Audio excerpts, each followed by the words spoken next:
We are live. City Council work session is here. We're going to have a discussion regarding the policy and use guidelines for Boonville, Missouri ball fields and parks. And our presenter is Mr. Okay. The City Council work session, May 18th, 2020. Meeting will be closed to the public in order to minimize the risk of the novel coronavirus and assure continuity of government services. However, you may view the live stream of the meeting at the City of Boonville YouTube channel and on Channel 3 with Suddenlink Cable TV. All right. Teach us, Kate. All right. So for the past couple weeks, some representatives of the softball and baseball leagues have been eyeing potentially trying to have a shortened, truncated season this year, starting in June, July, and maybe early August. And so they had been in contact with Paul about using the fields and would we rent them. So as we began to go into phase one of reopening Missouri, I was waiting to see what the guidelines and restrictions were. And the governor allows for sporting events to continue again as long as they follow, broadly speaking, the social distancing guidelines and good hygiene and sort of those general comments. So we started looking at what we would need to do in order to allow some practices and games to occur starting June 1. And so we drafted some guidelines, and they're on page 12 and 13 of the packet. The county has been working on a fuller, more robust, comprehensive opening up of Cooper County, and they just finalized it today, but it wasn't going to be available at this time of the meeting. So I frankly lifted most of the guidelines from that document, so when you see that document, it will look very similar. This is also just to ensure that we are creating a space that is safe and that people are aware of, the potential risks, but also the things that we're doing to try to keep the players and the parents and everybody healthy. So we have two forms. They're substantially the same. They are actually exactly the same. The only difference is that Exhibit B is specific to Missouri Soccer Park, and in that case, they are going to run through our managing group BSA, because if you remember, we approved the guidelines, or we approved the agreements at the last meeting. So as the management entity, they're going to be the ones that will make sure that the renters are following the rules. So Doug and I had some conversation today. I also had conversation with Curtis Anderson with First State Insurance about what the city's liability is to opening the fields. And we can talk to that, but just to start off broadly, both of the guidelines are basically, there's a couple things that you must do, and then there's a lot of recommendations to keep people safe. So the only things that we're requiring as a must are that anyone who's coming onto the field, you need to take their temperatures. If anyone has a temperature of 100.4, they need to go home.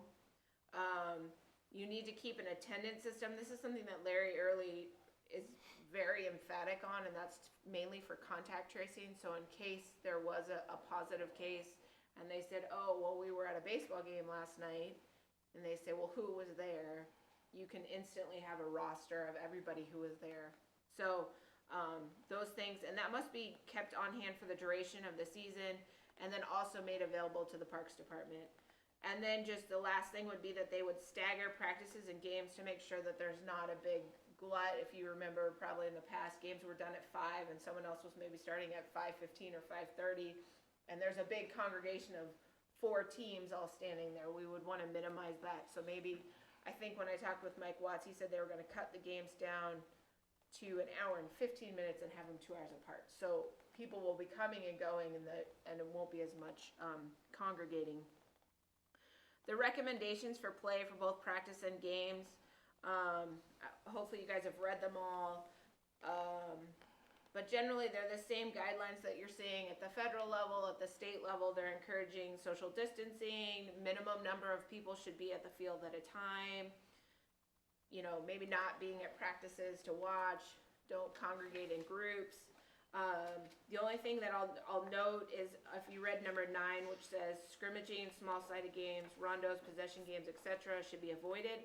That's specific to soccer, and that's actually lifted from the Missouri Youth Soccer Association guidelines. So that is their guidelines for practices, that you're not supposed to do any contact drills in practice. So I put that one in there.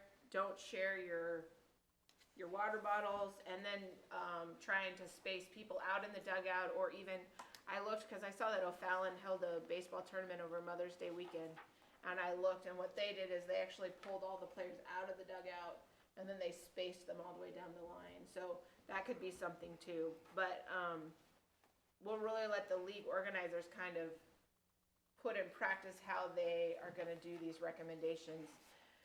And Mike Watts, who we did meet with, already has been thinking about all this. He's got lots of ideas, as does BSA. They've been thinking about it. And I also talked with Matt Schneringer at the Y, and he was fine with all of these rules. So we didn't have any pushback from anyone. Basically, we would then do a field rental. We'd have them sign this. We would receive it. We keep it on file. And then as for the enforcement, we're not going to go around and I'm not going to send the police to make sure these things are happening. That's not our intention at all.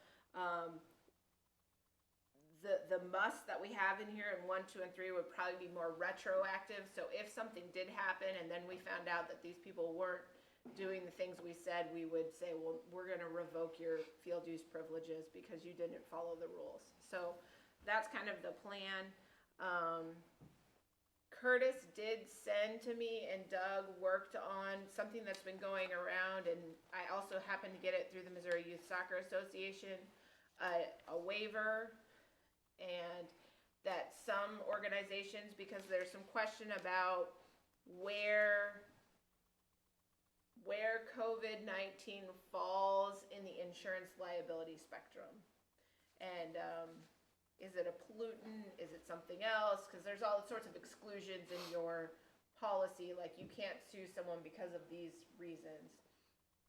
They're not sure where this sort of thing would fall.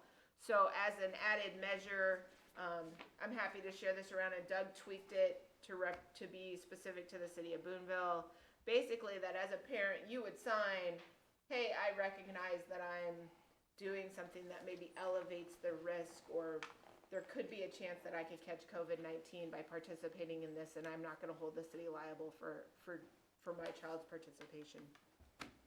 And then the last thing is we are drafting up signs. So we'll have signs at the ball fields, just like we have at the doors of all of our city buildings, that will talk about the rules.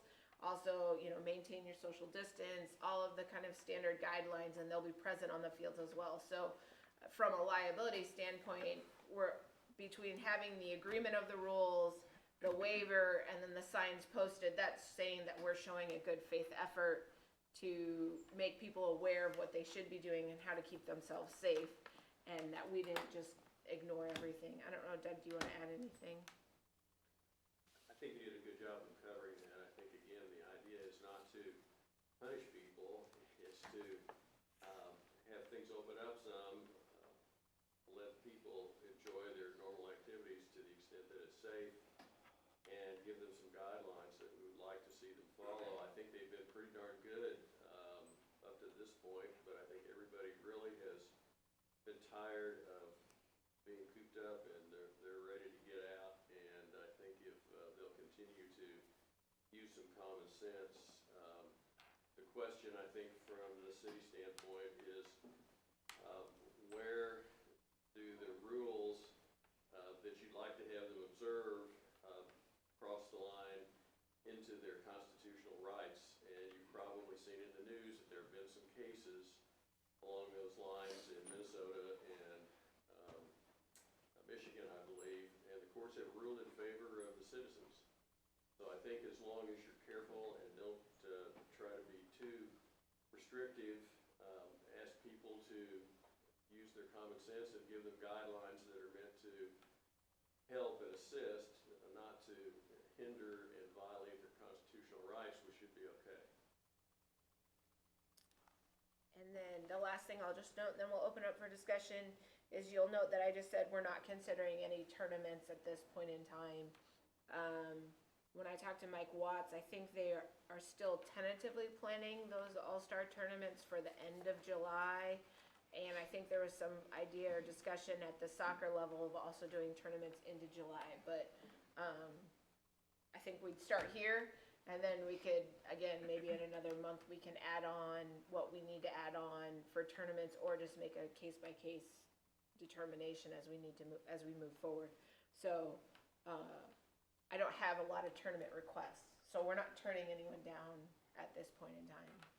And I'm not even sure I have anyone who wants to use the soccer fields either. I've heard that there are phone calls out there, but phone calls in reality might not be the same. So I guess with that, does anyone have any questions, changes? And we planned this meeting because we wanted to carry it over for a resolution tonight, so we can go ahead and give the certainty to the ball field so they know they can start planning. What about the concession stands? So I have just said that the concession stand should be abiding by the governor's orders, just like any other restaurant. And we don't police the restaurants.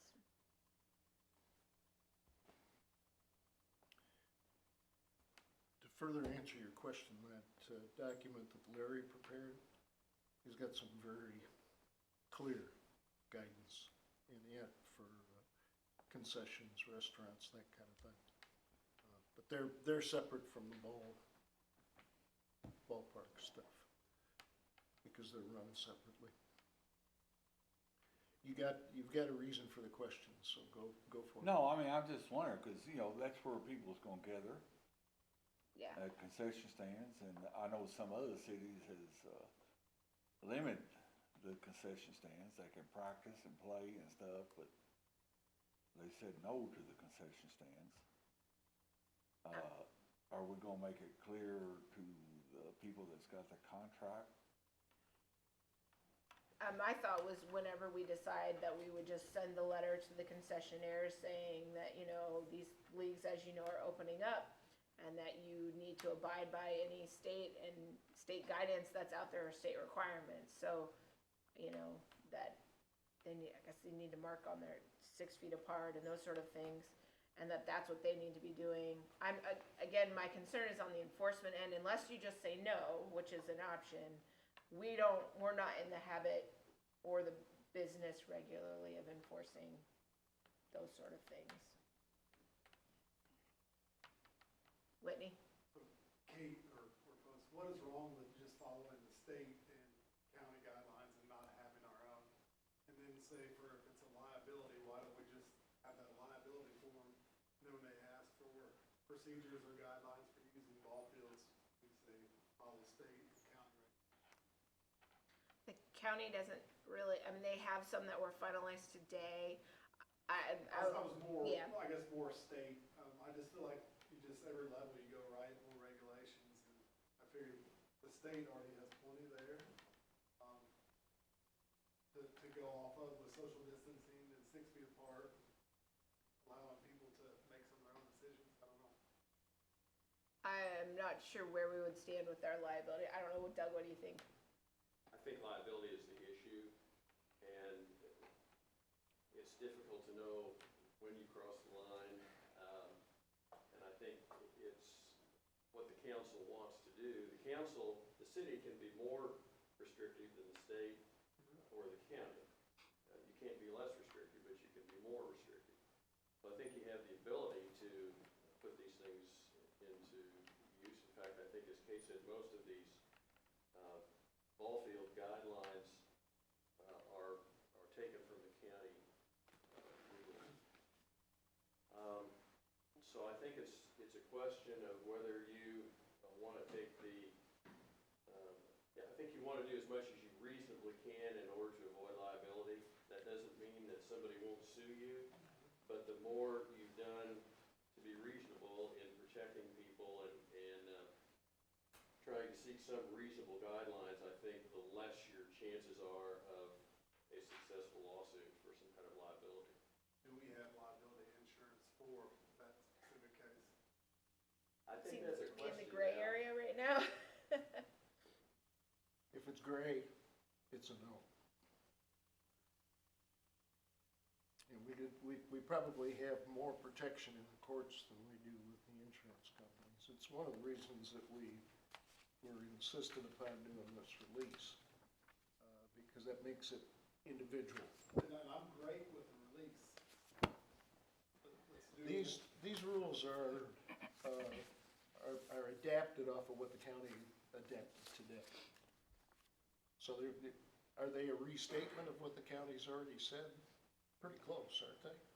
Yeah, I just added the part about the temperature, and that they recommended that, but. Yeah. So what your thought is, go with the county guidelines, ask for the release, don't do something separate. Is that what you're saying? That's correct. So. I don't wanna put words in your mouth, sometimes they taste bad. Yeah, that's correct. So state or county, whichever one we need to follow, or to follow, and not make it any more restrictive than either one of those. I don't think we need any, just follow whatever they have a liability. Yeah, I think even if we did that, I think that the council would still need to be on record as affirming a set of rules that we still write down, because then that would be published. And I'll be frank, the governor's rules are a little confusing. I'm not always clear how to interpret his intentions. And so you could take the county, but we would still need to affirm that and have that on record, and then that's what we would be posting. Because I think that seems to be the other thing, is that we need to be posting our rules. Steve? I think instead of referring to the state or the county rules, I think it's nice to have something in front of those coaches. And just the fact that we know they got the rules right in front of them, I think that's a good part of having these. For sure they get it. Can't say, well, we've never seen the rules.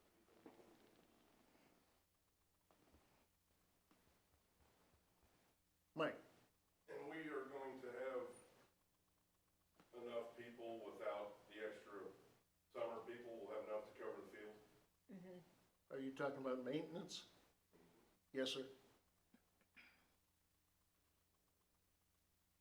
Yeah, I talked with Paul about that, and he said the fields are ready now. So we've got a couple people we picked up, seasonal people. So. Good question. We still don't have prisoners, do we? Mm-mm. No. So that eats up people. If we don't have the prisoners to cover the lawns, then our people are gonna cover that. Questions? Susan? Nope. Nope. Steve, anything else? Henry? No. Are you thinking still Morris? No, I'm good with it. Okay. I got a question. Yes, sir, Brent? On the RSVP on the attendance system, okay, see they turn in a list and all of a sudden they add new players at the last minute. What are you gonna do about that? Well, I think that's one thing. That's why I kind of said RSVP and an attendance system, so that way you're double checking at the moment. So if they said that Whitney was gonna take his daughter to the game, but instead Risa went, they're gonna make that swap in real time. And so those things will hopefully be kept, because I know some people were trying to do things electronically, like a Facebook event. Do you plan to be here, as one way, and then just to certify the people who are there at a real time, but hopefully that will save some of it, because but some people might have a sign-in sheet there. I mean, it's really up to them to do it however they want. We're not necessarily mandating what it looks like. You just have to have a sign-in sheet and an ability to contact you should something happen and the health department needs to find you. Is that clear? Yeah, I just wanna be sure it has some kind of protocol in place that would cover us if they, the only other thing is, hopefully we won't get that far. This let's say the school starts using the number one field for soccer, are our guidelines in sync with what the, school association So guidelines are? at this point in time, the school has asked us not to let anyone use fields on their property. So until that guidance changes, I figured once we had our guidelines in place, I would share them with the school to just say, we're opening our fields up, here's how we're doing it. For now, we're only gonna use fields 6 and 7, cause it's my understanding you don't necessarily want people on your property. If I misunderstood or misheard that comment, then we'll go from there, but that's what I've been told so far. I'm done. Whitney? You're good. Good. Anything else on this? If not, Do you want them to sign the waiver? Do you wanna add the waiver language in there? are you talking about the release? I'm talking about the one that Doug drafted for us. Yes. Okay, so we need to add that into language, into the agreement. Okay. You all familiar with that? That, they didn't get the copy of it, cause that's one of the things. So, but yeah, it's just like if you went skydiving, it's kinda like that. Bungee jumping. Anybody wanna see that? We can pass it around. Yeah, Yes, no? Nobody's raising a hand, so nobody cares. Okay. So you would, I'm sorry, so you would wanna go ahead and have that under number I guess you would do it under, league organizers and or coaches yeah, and must. put a number 4. Put all players and spectators must sign a waiver of liability.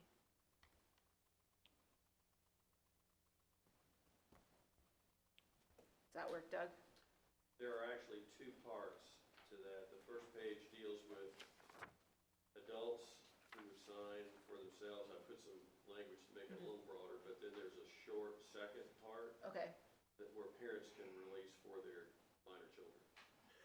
okay. So that covers it then. Yep, got one, too. We wanna pass those over to Teresa? I haven't changed the highlights or anything.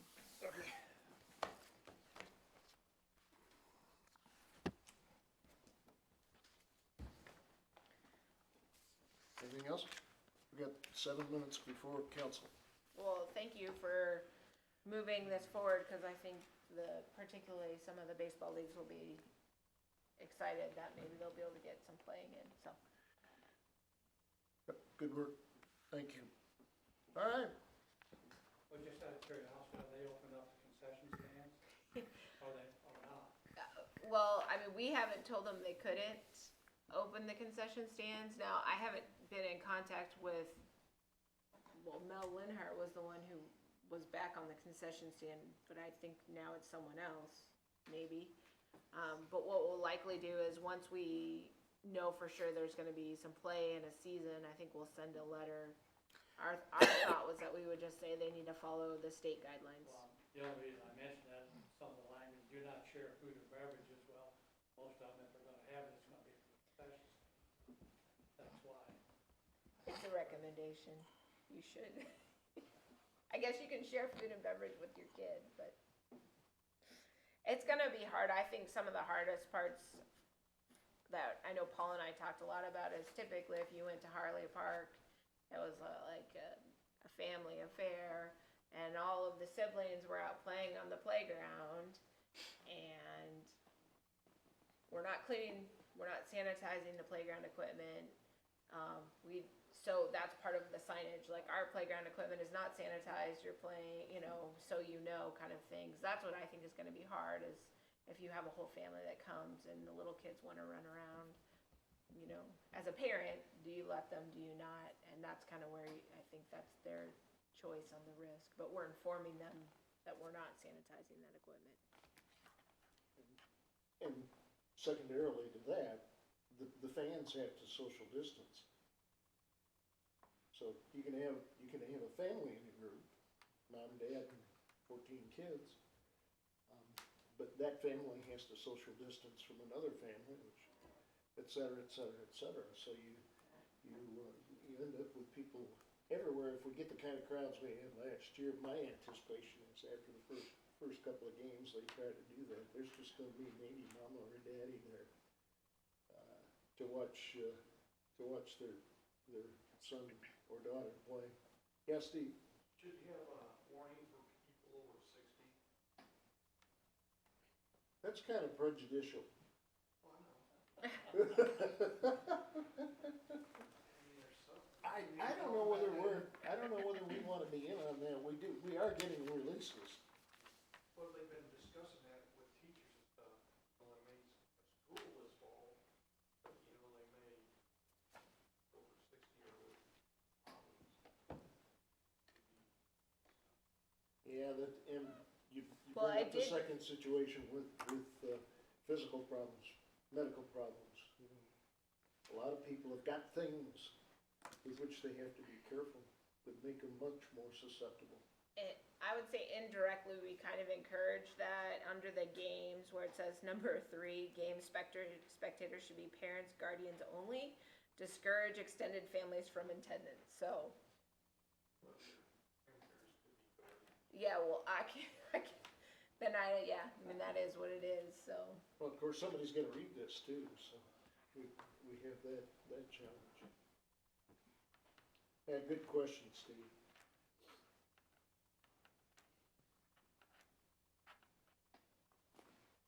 Okay. Mayor, we're gonna have a fish fry on the 30th, but we're gonna practice, social distance and Good. whatever, but, I mean, Yep. I don't think it'll be a problem, but, Now, and I think if you're well organized. yeah, I think we're gonna do a lot of deliveries. Right, a lot of deliveries. Well, we saw that with the Knights of Columbus, during Lent. Lots and lots of people picked up and took home, as opposed to trying to eat downstairs. Yeah, I'm not sure, I know Mike Watts was talking to you that he's not sure really what his participation level, he doesn't anticipate being 100%. He was worried he might not even have enough participants in some age groups to have more than one team maybe. So, I think there's a whole spectrum of where people are and what they wanted to participate or not participate in, so it kind of limits the numbers inherently. Yeah, when you think of it from a parent standpoint, that first couple of years of the coach pitch and all of that, how necessary is that? A lot of us got brought up starting at 9 years old. Here we're starting at what, 5 or 6 with T-ball? Yeah. All right. Good. And then the last thing I'll just say is that we have a start date on this, but we don't have an end date on it for now, so it's just like a lot of things in the COVID-19, it's fluid and subject to just discarding. Hopefully one day we get it discarded, loosening, whatever that is. So I think this is just kind of the starting point for our phase 1.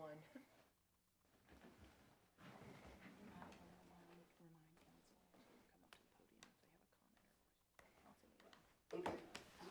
During the council meeting, if you've got questions or comments, those of you that are in the back of the room, or is that the front of the room? I don't know which. That's the back. You're in the back. There you are, Steve. Remember that it's hard to hear, so come up to the microphone. Doug, thank you. You're welcome. I appreciate your help, sir.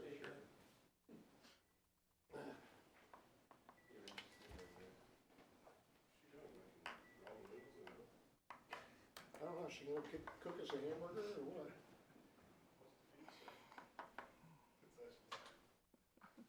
Setting the clock just driving me crazy.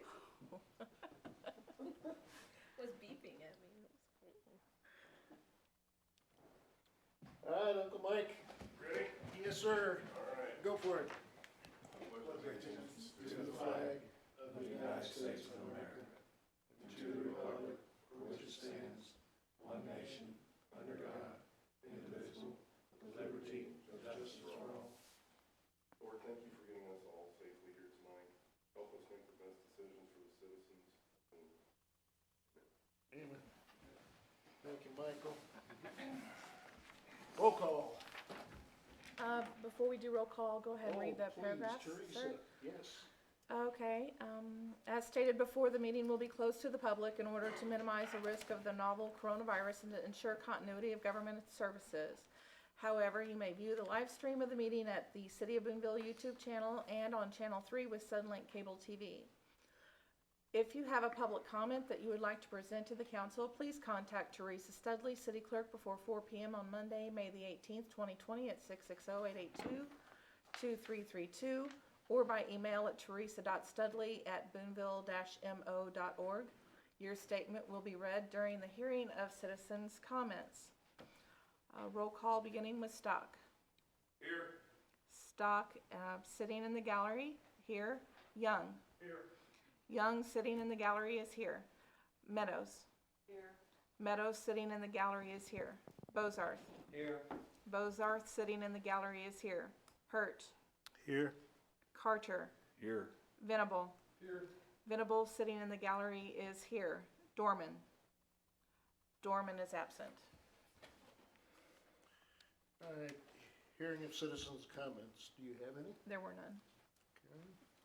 Approval of the minutes of the May 4, 2020 council meeting, they're on pages 5 through 9. Any corrections?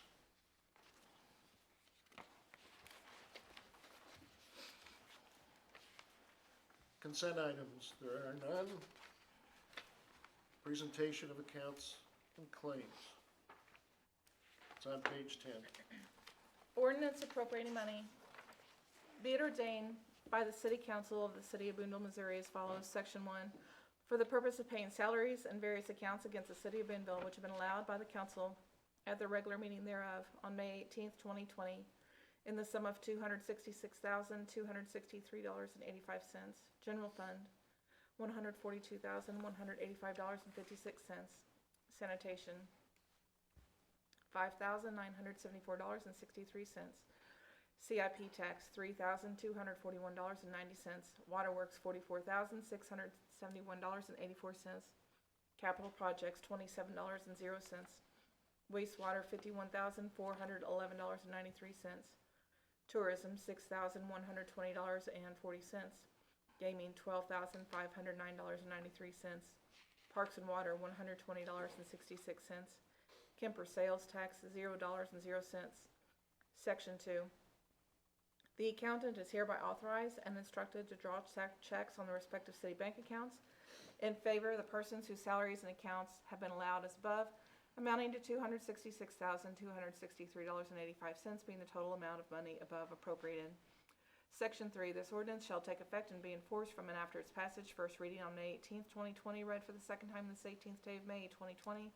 Since a copy was made available prior to the meeting. Second reading, title only. Ordinance appropriating money. Mayor, make a motion this be approved. Thank you, sir. Is there a second? Michael? Any discussion? Roll call. Stock. Yes. Stock, yes. Young. Yes. Young, yes. Meadows. Yes. Meadows, yes. Bozarth. Yes. Bozarth, yes. Hurt. Yes. Carter. Yes. Venable. Yes. Venable, yes. Passes. Item 7, unfinished business. We have none. Item 8, consider resolution 2020-02 authorizing policies and guidelines for city parks.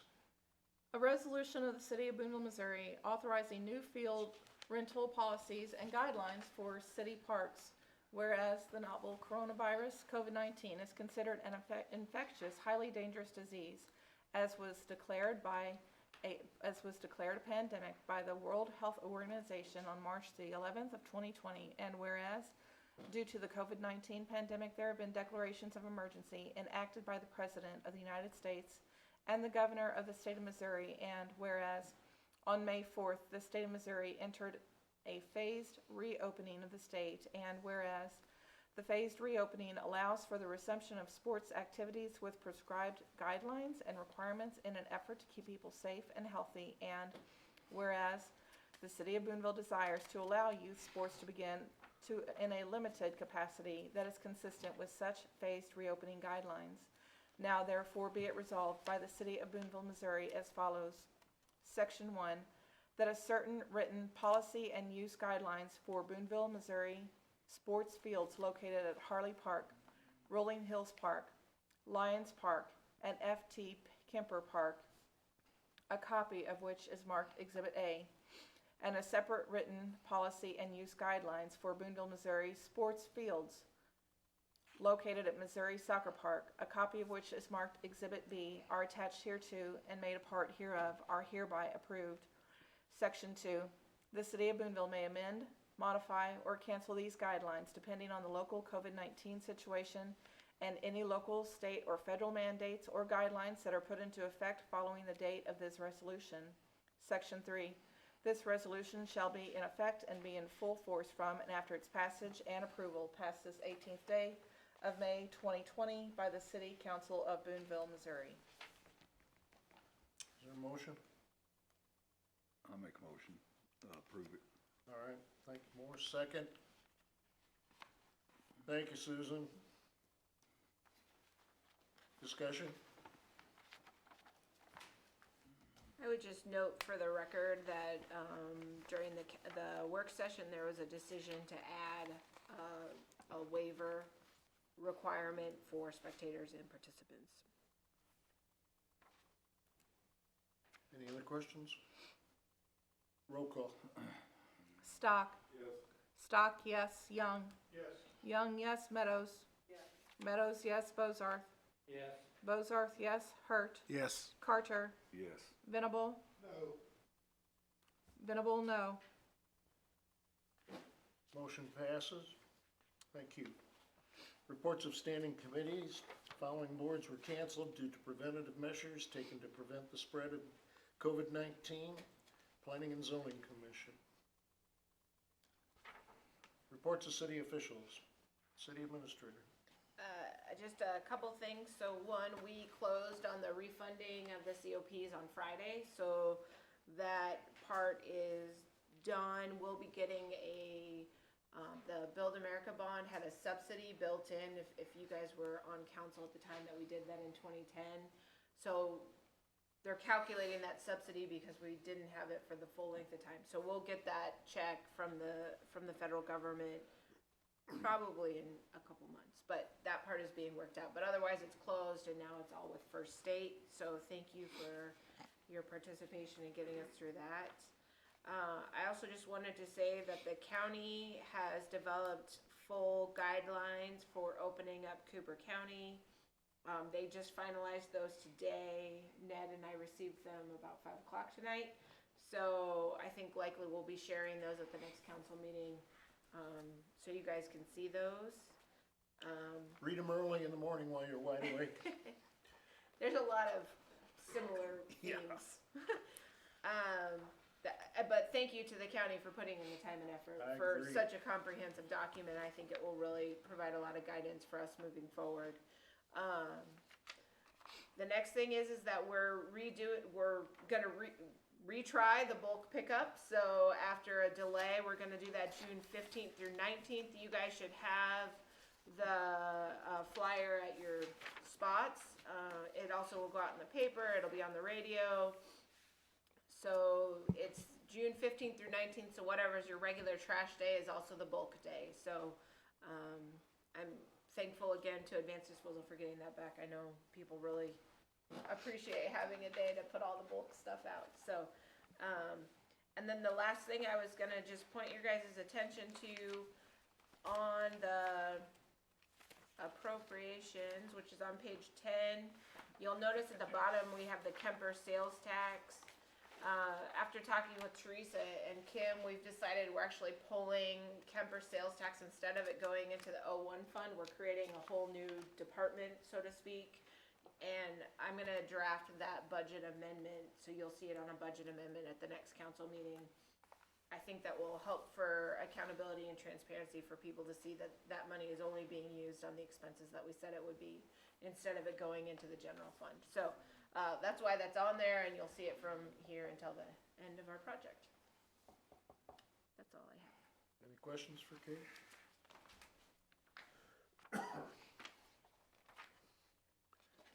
Mayor, first thing we've got is approval for committee appointments. We've got, Board of Public Works, Ed Scrivener, Fire Board, Danny Taft and Chris Howard. Local agency funding, Albert Turner, Michael Poindexter, Lindsay Murphy, Becky Ehlers.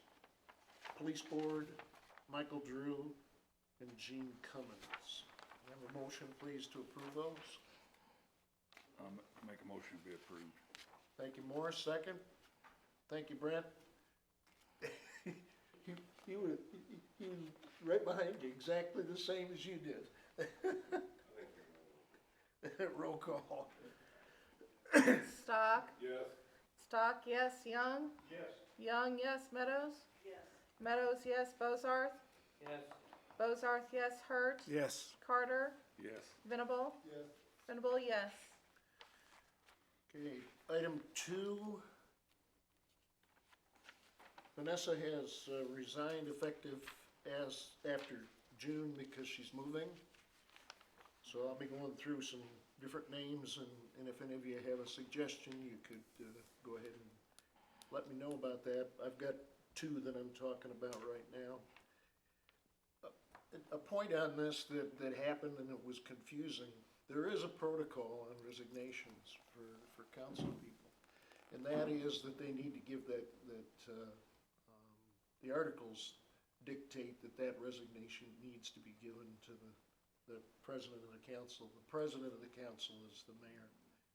And what Vanessa had done, which I think was absolutely natural, I wouldn't know why she wouldn't have just called you, and she did. She called Teresa, but we had to backtrack it and make sure that she had requested it from me.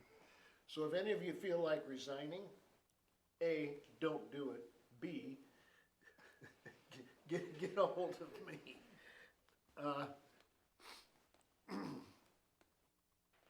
Number 3, this is based upon 3 phone calls I got after the last council meeting.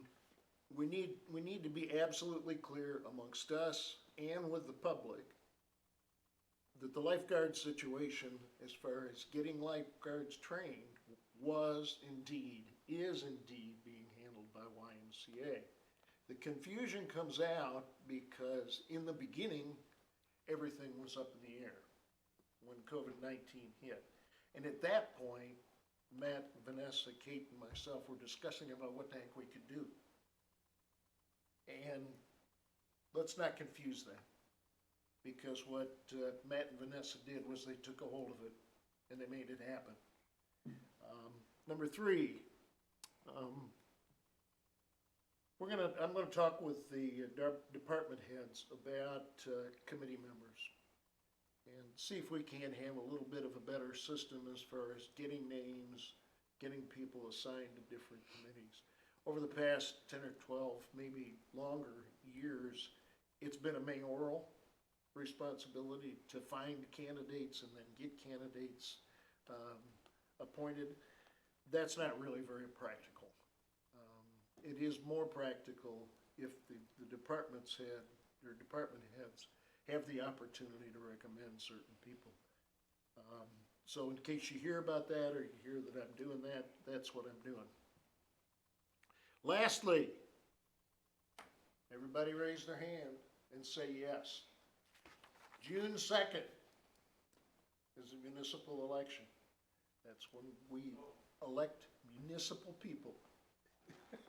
So make sure that you vote. And if you're gonna be gone, like some of us are gonna be gone, if you're gonna be gone, absentee ballot, get in there and get it done. Also, anybody that's sensitive, that doesn't wanna be around other people, and there's lots of folks like that, by the way, that don't wanna get out of their houses, you can absentee ballot. You can absentee ballot, in fact, right up to the day before, I think you told me. So, you're gonna have every opportunity to vote, please do. Get out there, make your preferences known. City Clerk, I have nothing this evening, thank you. anybody got miscellaneous? Morris? CIP tax. Yeah, good one, good for you. Does everybody know what the CIP tax is? It's on that election in June too, we need to see it voted in favor. Good for you. Now, one thing that the local agency funding is doing this year that's new is we're requiring all agencies that receives money to put a sign up. that Other this place. money comes from CIP tax. Good, So Good that thought. the people can, know where this money is being used, or Yeah. one of the ways that it's being used. excellent, good. Anything else under miscellaneous? Is there a motion? Motion to adjourn. Steve, Michael second.